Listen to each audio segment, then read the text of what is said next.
The views and opinions of this broadcast do not reflect the views and opinions of Armed Media, New Productions and its affiliates.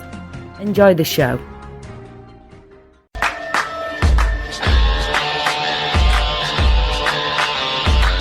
I'm your darkest dream. They call me devil. My heart is empty. They call me devil, and you should be afraid.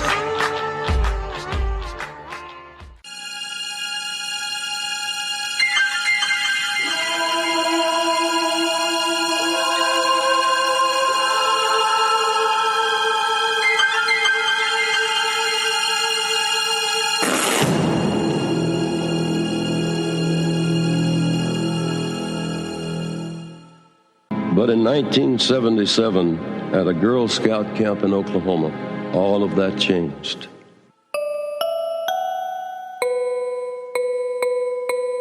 Camp Scott was a 400-acre Girl Scout camp located in the foothills of the Ozark Mountains.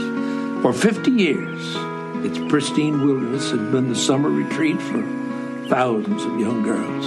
A place where the children felt safe, even though there were dangers that lurked in the nighttime sounds, and they imagined the little beasties, as they called them, the snakes and the rodents traveling amongst the leaves, making noise. It was a great opportunity to explore, to be adventuresome, but to always have the companionship of your unit leaders and your friends and the other Girl Scouts in the area.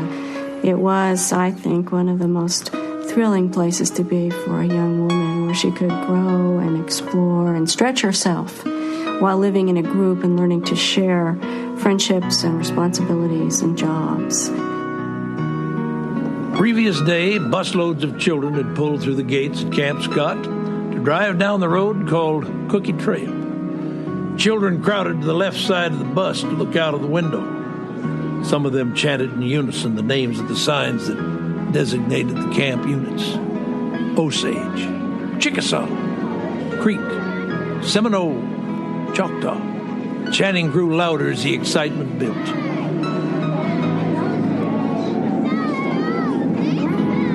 Everyone had seen their sign except the Kiowa unit. One of the older girls who had been there before explained that the Kiowa unit was on the outer edge of the camp on the other side of the Quapaw unit. As darkness fell, a thunderstorm struck and continued into the night.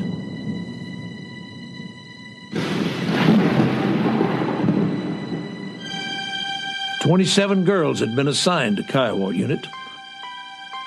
Lori Farmer, age 8. Denise Milner, age 10. And Michelle Gousset, age 9. They were assigned to Tent 8. A clerical error had assigned the 4th camper to another unit. Tent 8 was the furthest most tent from the counselor's tent. Because Kiowa was the camp's most isolated unit, Tent 8 was the most isolated tent in the camp.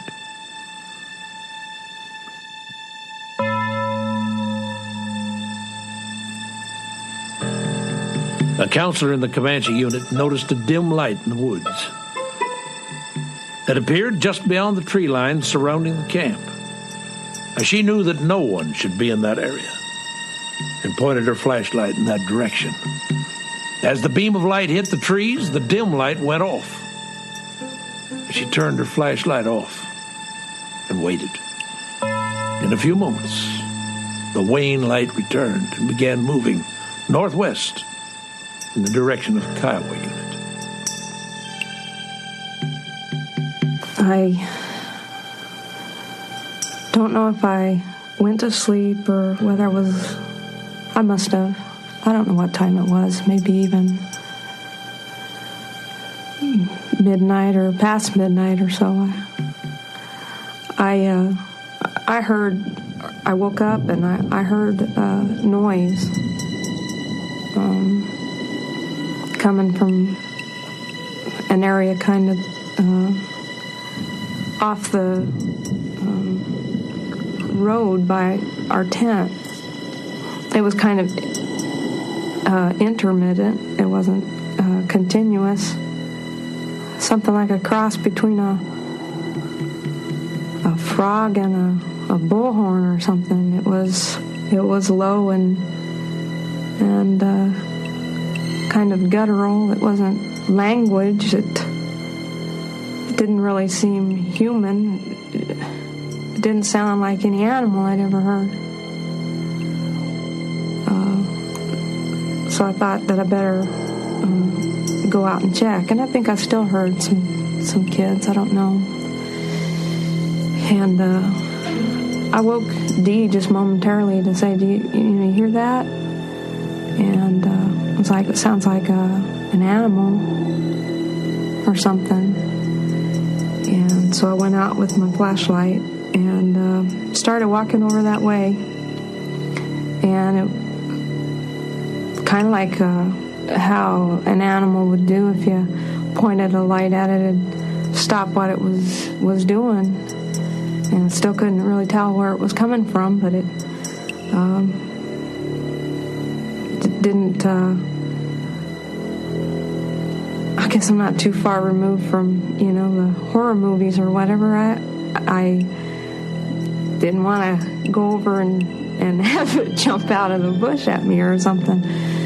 So I turned around and went back and walked the tents, walked around the unit, and everything was quiet.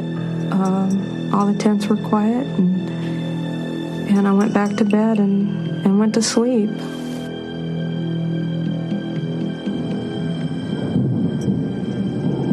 The light appeared in the Kiowa unit around 2 o'clock in the morning. It would disappear for a few minutes, then reappear suddenly on the other side of the unit. As the counselors slept, the flaps of the tent were taken off hook screws. Purses and glasses were taken. The light then moved towards tent 6. The tent flap was jerked open, and the light flooded the tent. The flap dropped back down, and the light moved towards the back of tent 8. In Arapaho, Kiowa, Quapaw, and Cherokee units, a strange guttural sound was heard throughout the night. In Quapaw unit, a girl who knew Laurie Farmer heard a little girl crying for her mother. She remembered how Laurie had once been frightened at a previous overnight campout and wondered if maybe she was unable to sleep.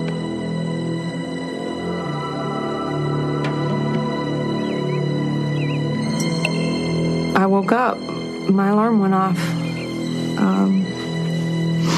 I wanted to beat most of the staff up to the staff house so I could get some warm water for my shower.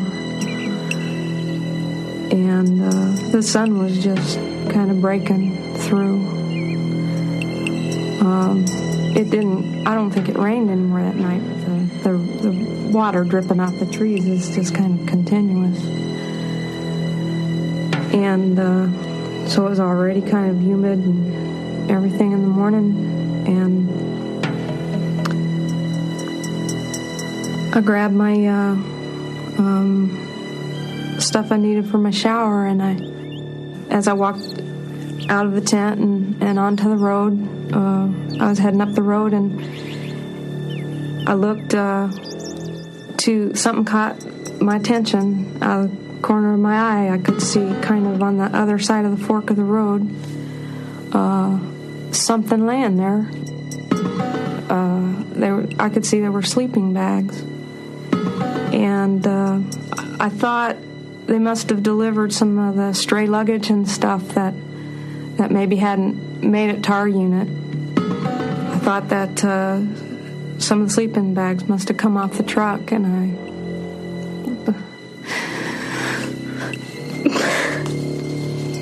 walked over and saw a little girl laying just off the road. I remember looking around in the woods trying to make some sense out of what was happening, and we had a dead child, and I started to think, well, she must have gotten out of her tent, and could an animal have done that? I just remember not being able to understand, and my counselors and the nurse were beginning to fall apart. And then it dawned on me there were 2 others missing.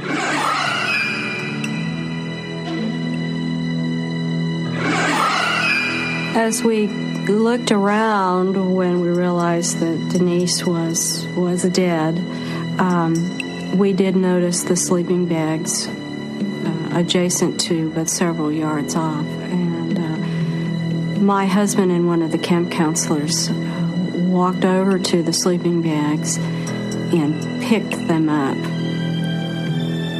feeling the weights in the individual bags. Richard, my husband, then knelt down and felt through the bags and determined that there were bodies or parts in the bags. The children were so small or had been crumpled so that it was almost unbelievable that there were children in the sleeping bags. So I got on the phone and I called the Highway Patrol, right in the phone book of emergency numbers, and I told them that I had need of an ambulance. I had need of 3 ambulances. I told them that apparently there were 3 dead children. I said I had no idea if it's a homicide, but that's what I needed. The Oklahoma State Bureau of Investigation, or OSBI, was to head the investigation, and agents from Tahlequah, which was the capital of the Cherokee Nation, and Tulsa had already started to arrive. All of the elements of a modern, high-profile investigative team were in place.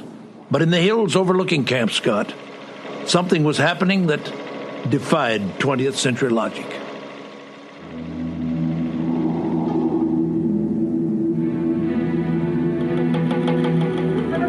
He stood below the rock overhang, which was now his home. He watched a flock of vultures circling, gliding in a descending spiral to the valley below. Taking a pack of cigarettes from his pocket, he knelt and brushed dirt and debris from a small area. Intermittent breezes brought the sound of screaming children and rumbling diesel buses. The screeching of the birds grew louder, as if to signal a death find in the valley. A shrill scream of a siren signaled more panic from the valley. He paid little attention as he broke the filters from the cigarettes and stacked green cedar branches in 4 small piles. Lighting the tobacco and cedar boughs, he closed his eyes and whispered the incantations. A warm wind blew tobacco and cedar smoke to the valley, where the day before children had laughed and played.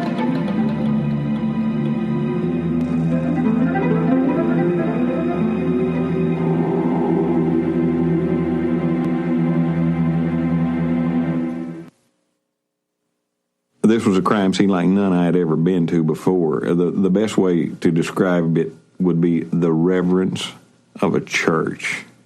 People were talking in low whispers. They were quiet.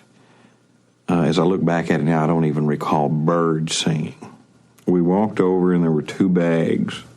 I know the first thing I was struck by is how tiny, tiny, tiny the figures were in the sleeping bags. I don't know why I never related, at least to myself, that these were tiny, tiny children. They took up only one small portion of the sleeping bag, and laying near the sleeping bag was a little black girl about probably 10 years old, and somebody had covered her with one of the sleeping bags. We opened the first sleeping bag, and there was a tiny little blonde-headed girl laying in the sleeping bag. And I remember Kerry, as he snapped the picture, as we opened the sleeping bag, all he could say is, "My God, my God." And they declared her dead. And we checked the third bag, which contained another little small girl, darker-headed, who was bound with her hands behind her back, and of course she was dead too. With tape, rope, and carefully sewn gags, the murders had been carefully planned. Tent number 8 was the most isolated tent in Camp Scott's most isolated encampment. With the storm covering his movements, the killer entered the back of the tent and struck the children as they lay on their bunks. Patterns of splattered blood suggested that Michelle Gousset and Lori Farmer had been killed inside the tent, and that Denise Milner had been dragged or carried through the woods and then killed. The killer then made a feeble attempt to cover up the crime by wiping the blood from the tent floor with mattress covers and towels. These were stuffed in the sleeping bags with the dead children. The bags were then carried to the location where they were found.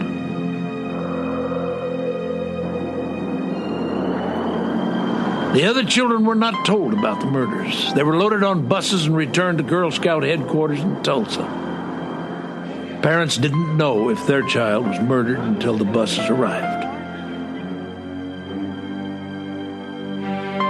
Michelle Gousset had been a scout since 1974 and had been to camp the previous year. She was a healthy, sturdy little girl who was active in sports and a member of a local soccer team. The last time her parents saw Michelle was when she waved goodbye to them as the bus pulled out from the Girl Scout headquarters in Tulsa. Michelle was murdered on the day before her parents' anniversary. She was very excited, and she came down the stairs and sat on my lap and told me that she was going to miss me, but she wanted to make sure that I would take care of her plants. Her African violets were her specialty, and she wanted to make sure that I would water them and take care of them. And Michelle was kind of funny because it was like a premonition that she kissed us goodbye, but she wanted to be kind of like herself. She was like that she was going away and never going to come back. I knocked on the door, and they said that they had something to tell me and about Michelle. And I said, is there a problem? And they said, we need to come in. And they introduced themselves, you know. And I said, is she hurt? And they said, well, come in and sit down. And then it was at that point they said that there had been an accident at camp. And they never did tell me that she had been murdered. A friend of mine came here and kind of helped me fight off the press. We had a very, and I would say, obnoxious person from the newspaper came to the door and demanded a picture. And at that point, I probably was going to punch him out, but I didn't think that would be the smartest thing to do. So we went ahead and we got a picture and gave it to him. Not the picture I feel was the best of Michelle, but the one that I would be willing to give up. We finally turned the TV on, and that's how we learned how she died. Lori Lee Farmer was beautiful, and she was brilliant. She had been advanced to grade and was a year younger than the other children in her class. In fact, she was the youngest camper at Camp Scott. Saturday would have been Lori's 9th birthday, and her parents had planned to celebrate it with her at the camp. And I received a call from the executive director of the Girl Scout organization. And later we found out that we were the third people that she called. First she called their insurance company, then she called their attorney, then she called us. She told me that in a very brief statement, basically, that Lori and 2 other girls were found dead out some distance behind their tent. No explanation, nothing else. Not that there was any violence involved. I had a hard time not letting her go this particular year because everyone was going somewhere to camp.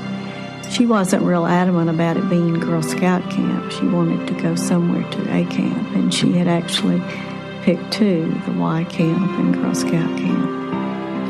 primarily I was the one who chose the Girl Scout camp over the Y camp.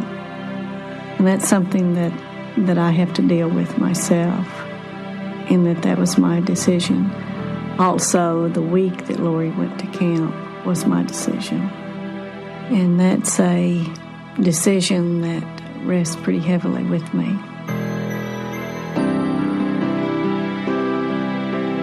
Doris Denise Milner had been excited about attending camp.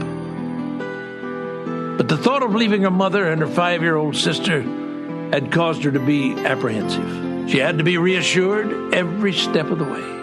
She was getting weird about going. She had decided she really didn't want to go. She wasn't sure that she would like it. But I convinced her that she should go and try it, that it would help her be more independent, and that if she didn't like it, all she had to do was call and we would come and get her, and that she didn't have to stay. Before the bus left the Girl Scout headquarters, Mrs. Milner had boarded the bus to let Denise know that she could call home if she got lonely. A straight-A, award-winning student, she had just been accepted to the prestigious Carver Middle School. Her little sister, Kathy, was only 5 then, and at the time I didn't think much about what she was saying because I felt like she was just wanting attention because Denise was getting so much attention. She asked me what happens when people die. And I tried to explain it to her the best I could. And she said, well, what if everybody dies? And I told her that people are being born every day. So the world just continues, because as people die, other people are being born. So she said, Mama, tomorrow everybody's going to die. And they were dead the next day. OSBI agent Larry Bowles, a Cherokee and a resident of Tahlequah, met the ambulance at the medical examiner's office in Tulsa. I'd investigated a lot of homicides before this, but I wasn't really ready for what I saw. It was obvious they had been sexually assaulted. There was an overkill. Excessive force was used to subdue these little girls. Then when Dr. Hoffman got to the 3rd sleeping bag, he unzipped it, and it was Lori Farmer. And he opened the sleeping bag and laid the side of it back. And I'll never forget what she looked like. She looked like she was asleep.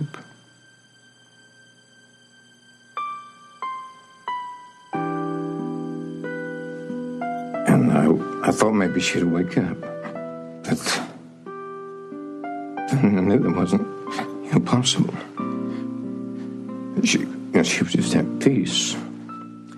She had a flashlight stuck between her legs, just like she went to sleep and wanted to make sure that she could find her flashlight, should she need it during the night.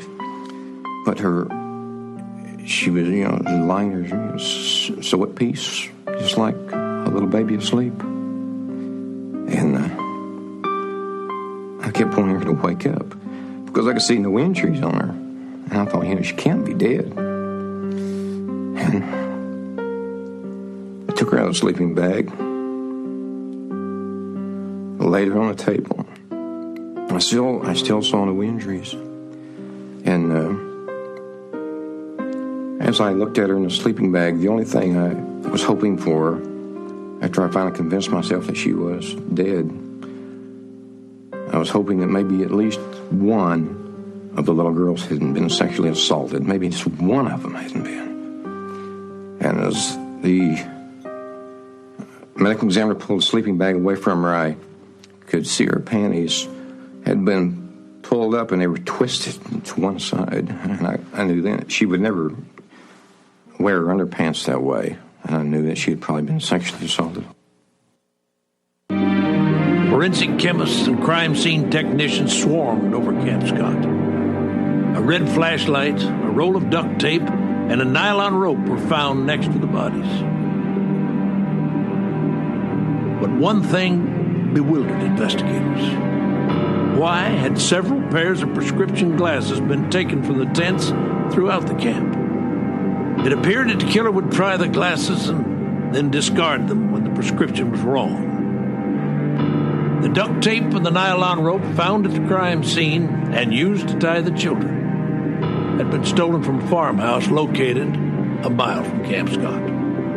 The following day, the farmer passed a lie detector test.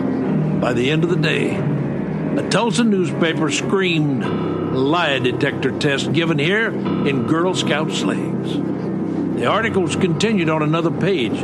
The man's picture appeared below the subtitle, "Slayer." He was hospitalized after receiving crank calls and being hounded by reporters. Reporters questioned the investigation and the abilities of the investigators. And the police, they questioned the ethics, the professionalism of the press. Cherokee. The name conjures images of great warriors, classic battles, and stoic dignity. According to legend, the Great Spirit gave the Cherokee fire and told them as long as the fire burned, the Cherokee would survive and prosper. Medicine men still keep the fire in a secret place near Gore, Oklahoma. The Cherokees' belief in spiritualism, ancient power, and magic, which they simply call medicine, are kept alive, especially in the hills of northeastern Oklahoma. Many Cherokees still solve critical problems by smoking the sacred tobacco or consulting medicine men whose powers are legendary.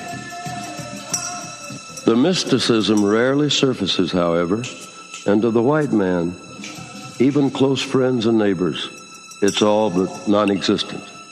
The Cherokee are a proud and a private people who do not share their medicine with whites.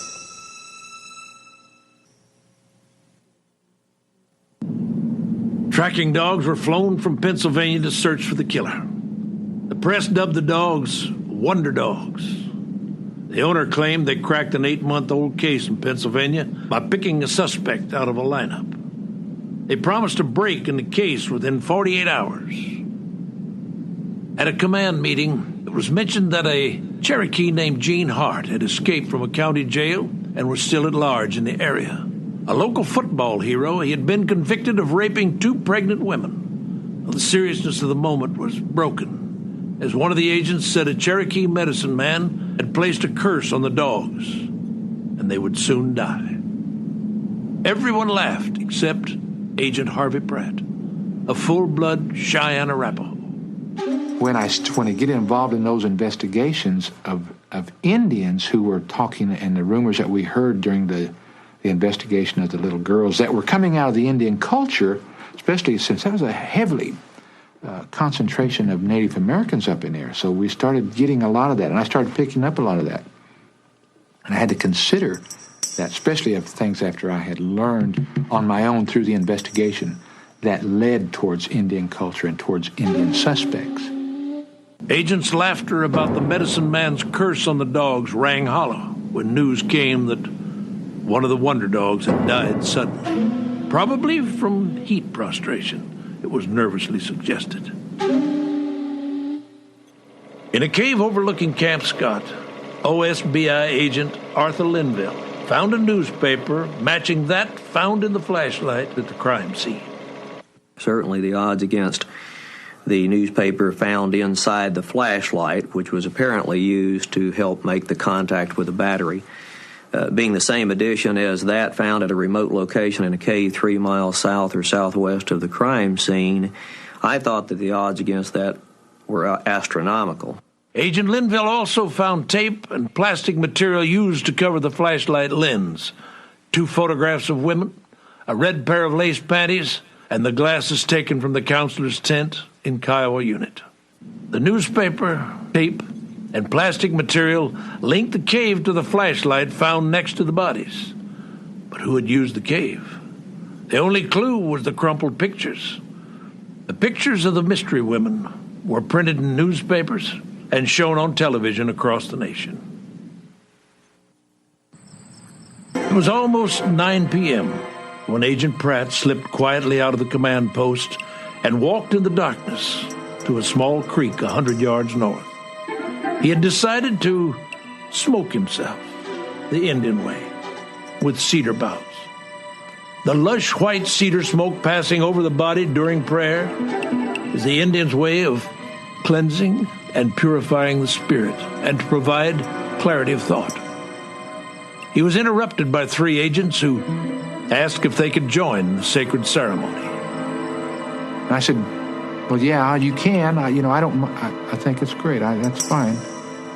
I also had some additional medicine at that time that I had gotten from a medicine man that said that it would be used to seek help and gain help for you whenever you were looking for this killer, that this medicine would help you. And so I took this Indian medicine that was given to me, and I put it in the fire, knowing that the smoke was going to go up into the skies and go all over. And I told him, I said, this medicine will go out, and it's to help us. Somebody's going to touch, and they're going to help us. They're going to come forward and help us solve this case, give us some information. So we all smoked together as brothers a regular cigarette, tobacco, without a filter. And the phone rang. The phone rang from our mobile headquarters, and it was Jerry Sunderland, who was a former OSBI agent who was the warden at Granite Reformatory, saying that at least one of the women could be identified. It happened immediately after that fire, after we did that ceremony. And they asked me, several of them asked me if I was a medicine man at that point, because it was amazing the way it happened. I was blown away. I was really surprised. And so were they. I could see it in their faces. The pictures had been taken by a prison officer who moonlighted as a wedding photographer. They'd been developed by Jean Leroy Hart, the escaped burglar and rapist. And they asked me if I was a medicine man, and I said, no, I'm not. I'm not a medicine man. I'm a Christian. I believe in Jesus Christ. Harris, the last wonder dog, inexplicably ran in front of an automobile and was killed. Medicine Man's prophecy had been fulfilled.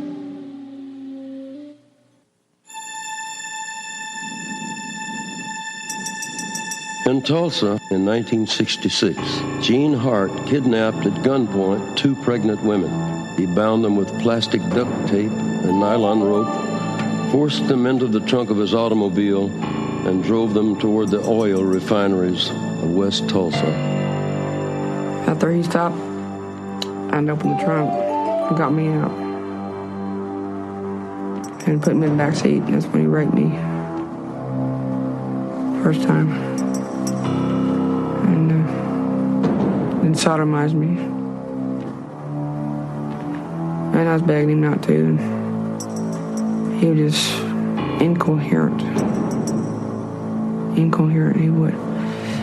wasn't speaking, he was just making strange noises. Real strange noises. It wasn't real,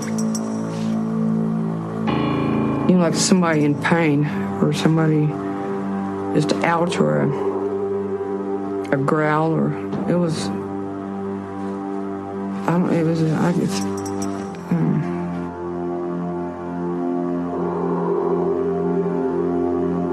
and so we went to enter, never, his own little sound that he has, or he made. Were these strange sounds the same as those heard by the counselor the night of the murders? Although the list of similarities between these attacks and those on the scouts grew as the attacks continued, one singular event defied coincidence. He'd taken my glasses. He used them before in the car on the way out there in the first place when I was sitting up. He'd used my glasses before. He wanted to try them on. And my glasses were gone. He placed a rag in the women's mouths and wrapped the tape around their mouths and eyes. Next, he taped their nostrils, their last source of air. He covered the women with brush and leaves and left them to strangle and smother to death. But something else happened. I took all that tape, I don't know how many times, right, but I popped it off. I broke it off. And that's the only thing that saved us. I broke all the tape, and I just, God helped me. He broke the tape for me.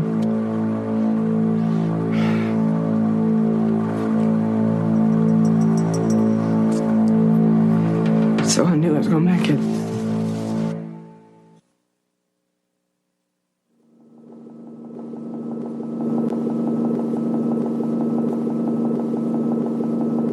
Ten days after the murders, a farmer working in a remote area about 2 miles from the Girl Scout camp caught a glimpse of a man sitting in a cave. And I noticed immediately was that first fire. And then when I looked, I noticed that there were other little fires scattered around it, kind of in a half a circle, back coming around this way, and to circle it up by 4 fires. 4 is very significant in Indian culture for the 4 seasons, the 4 directions, winds, 4 major colors, things like that are used in ceremonies. And I noticed the cigarette butts, and we found a book of matches, and I saw the cigarette butts, and I noticed that the filters had been snapped off of them. Well, to me that meant something, because I was aware that sometimes when you smoke among Indians, and they smoke for a reason, and they're going to cement or consecrate something, they would smoke. We're going to smoke over this. It's good medicine. We're going to smoke over it. They break the filter off to get rid of if they don't have a pipe or their own tobacco, they would take away that last piece of civilization and throw the filter away and smoke it direct of a cigarette. Well, I noticed there was a couple of butts that had the filters had been broken off, and then the filters, a couple of pieces, and then I saw the remains of the little pieces of cedar branches, and at that point I assumed and felt relatively sure in my mind that someone was down there that was an Indian and had used this as either to purify or to sanctify himself and smoked over it. And I think that's what that cave was for. The man had used that to help himself. Indian medicine.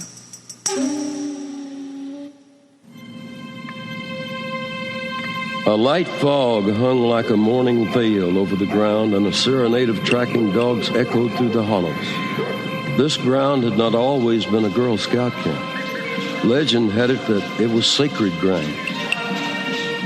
Through millennia, swift-running water had gouged out the valley that the locals had simply called the Hollow.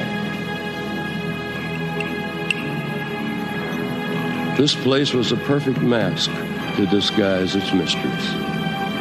A world not known to whites, but a magic that had existed as long as man. This magic was not the satanic power popularized by books and movies. It was a natural power, born from the earth, and suckled by a chosen few called medicine men. I'll refer to tobacco. The raw product of tobacco is brought to a medicine person with a request for a desired result. This tobacco is taken to a particular place and remade by ceremony. This ceremony, which I won't get into the ceremony itself, but the breath of the person is involved. The energy or the power of running water is involved. The particular location of the place where this tobacco is remade is very important. But most specifically, this tobacco is remade by this medicine person to be given to the requesting party to accomplish a purpose for which they have requested. To some Cherokee medicine men, the ultimate in power was a tobacco called the Old One, or the Ancient One. Legend said that before man walked on the face of this earth, the Old One had grown in a primeval forest in the shade of a great tree. The old tobacco was believed to have the power of life and death. The old tobacco, the ancient tobacco, is nearly all gone, with the exception of those very people that recognize this possibility that this tobacco will be gone someday. And they have held on to that very, very small portion. And this old tobacco, this ancient one, is a part of these people. And they still use it. It's the one with all the power, with the great power. My younger brother, who is also a police officer, got involved in this investigation with me because I wanted someone to be with me into that Indian country at doing undercover work. We were undercover. And I needed someone that was comfortable, that I was comfortable with, that was comfortable with the ways and things like that. So he got involved in the investigation with me, and we went to a medicine man one night who we asked him to give us something to help us. He gave me some medicine for my bullets, Indian medicine for my bullets, to make them accurate, to be used so they would only go to the guilty party or whatever, And he gave me some medicine that would help me hide, and he gave me some medicine to help me track somebody.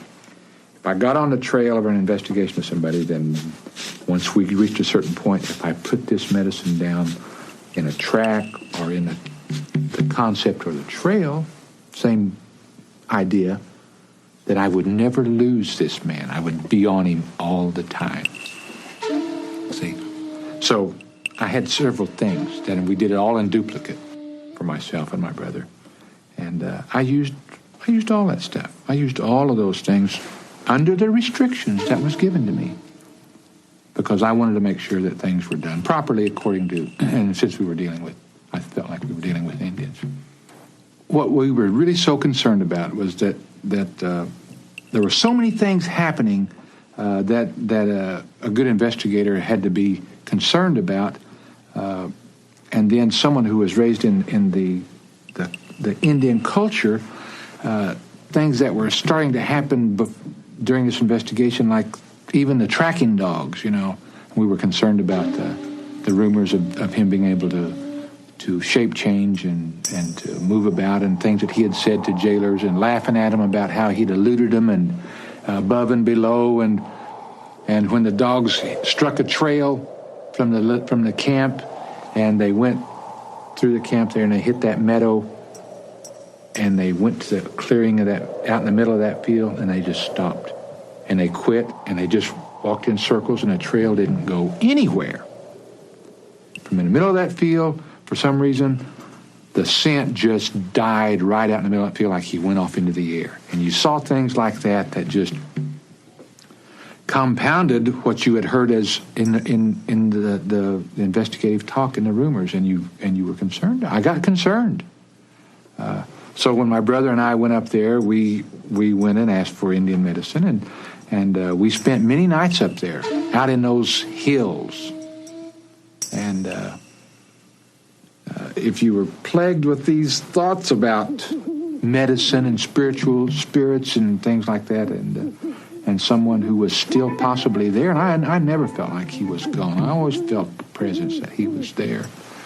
And we spent those nights there, and we were concerned about him changing into animals. And one night up on the hill, my brother and I, late at night, had a very small fire going. It wasn't really cold, but we had a fire going there, more for the comfort of a fire than to sit there in total pitch darkness. It's more for the comfort of the fire, the warmth. And I was sitting there, and both across from one another, and a cat pounced into my chest and onto my lap, and hollered, and then broke away and ran off into the darkness. It startled me, frightened me, because of all of those things that we had heard about him being able to change into flying creatures or animals. And it shook both of us for the night. You know, we just had hardly any sleep at all.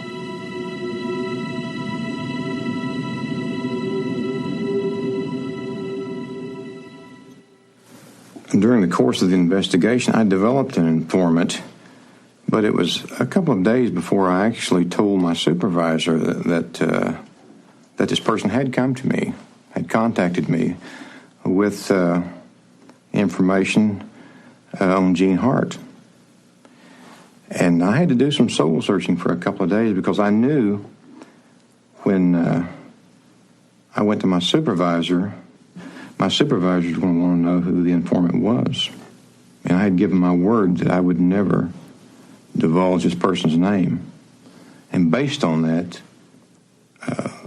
the informant would keep giving me information as long as I would protect his anonymity.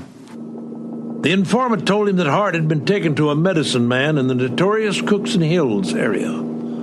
Generally, medicine men in that form don't judge a person.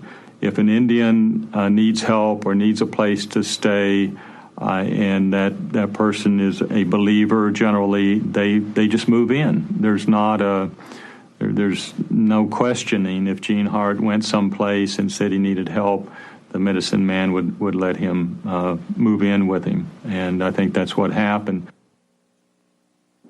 Criticism of the investigation grew, as did admiration for Hart. The government's own evidence seemed to exclude him as the murderer. After all, there was sperm in the victims, and Hart had had a vasectomy.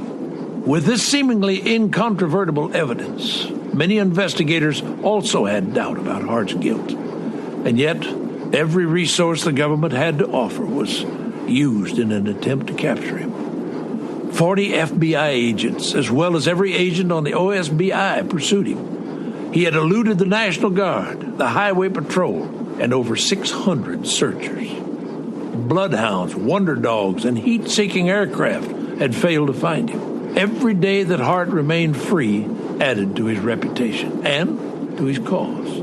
The enigmatic and mysterious young fugitive was a celebrity, someone to say you had known. Gene Leroy Hart, burglar, rapist, accused murderer, and a football star, had become a folk hero. On the last evening of her life, Denise Milner wrote a letter to her mother. Dear Mom, I don't like camp. It's awful. The first day it rained. I have 3 new friends named Linda, Lori, and Michelle. Michelle and Lori are my roommates. Mom, I don't want to stay at camp for 2 weeks. I want to come home and see Kasy and everybody. Your loving child, Denise Milner. A few minutes after completing the letter, Doris Denise Milner, age 10, was dead.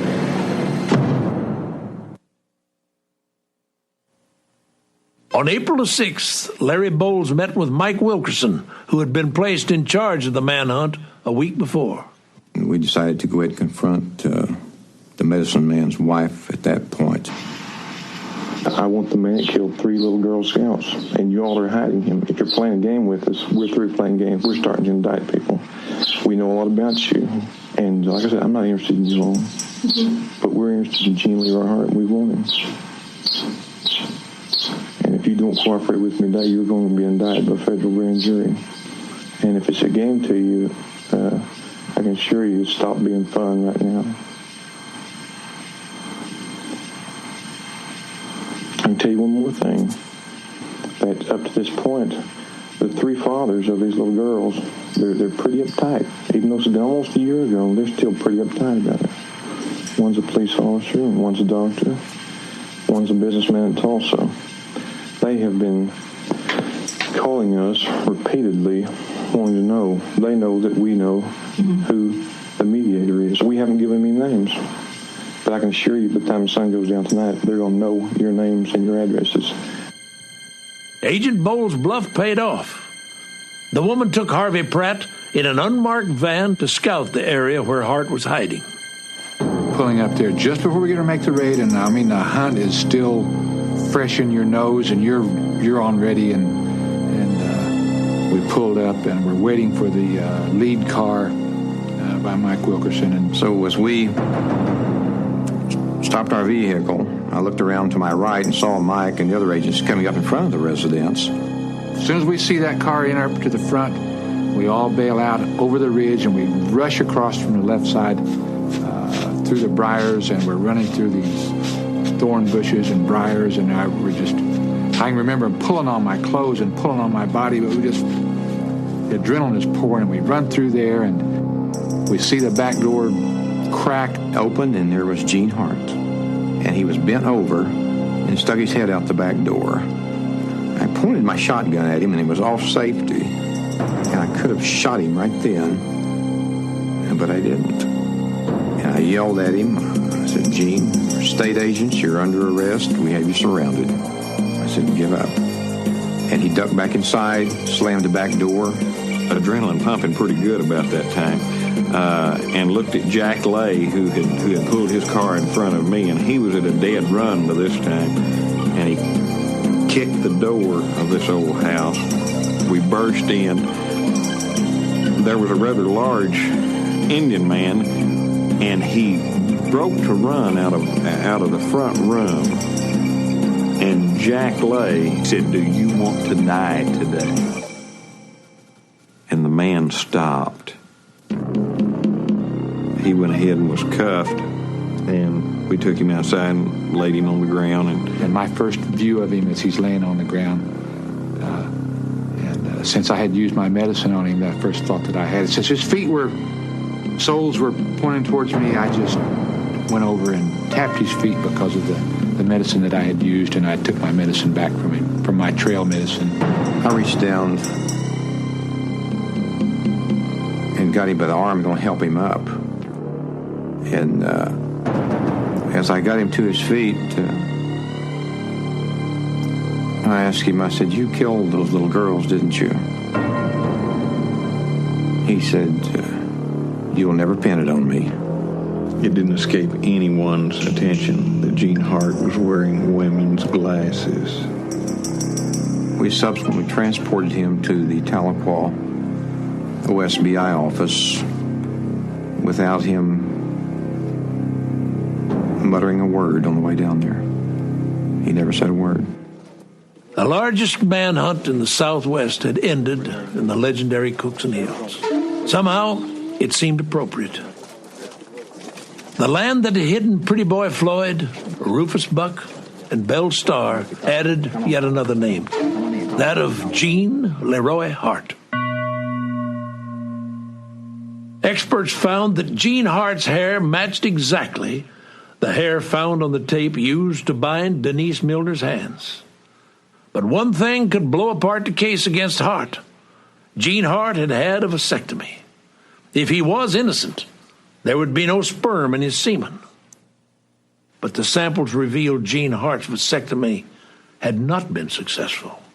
Sperm was present in the semen. In fact, chemists believed the sperm was so unusual that it could possibly be matched with that found in the victims.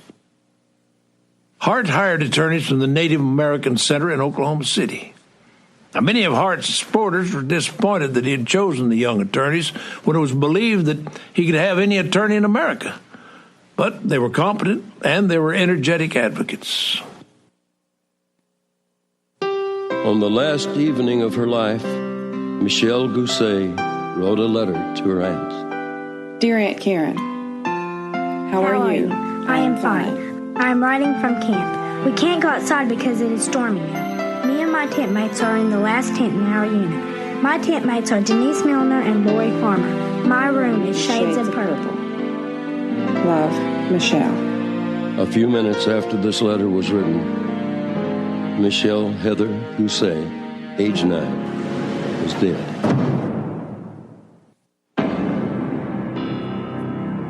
The Mayes County District Attorney decided to run for Attorney General. The minute his campaign capitalized upon the murders and the manhunt for Hart. This notion gained credibility when the campaign manager ran an ad in a Tulsa newspaper soliciting money for shares in a book about the murders. The phone number in the ad checked to the prosecutor's campaign headquarters, and it was discovered the district attorney had signed a contract to share in the profits of a book. Newspapers and television stations carried a picture of a lawyer wearing a T-shirt on which was inscribed, "Gene Hart for Attorney General," and "Stop the Mays County Railroad." The district attorney would soon withdraw from the case, saying he had suffered an emotional, physical, and mental drain. S.M. Buddy Fallis Jr., Tulsa County District Attorney, agreed to take on the job of principal prosecutor.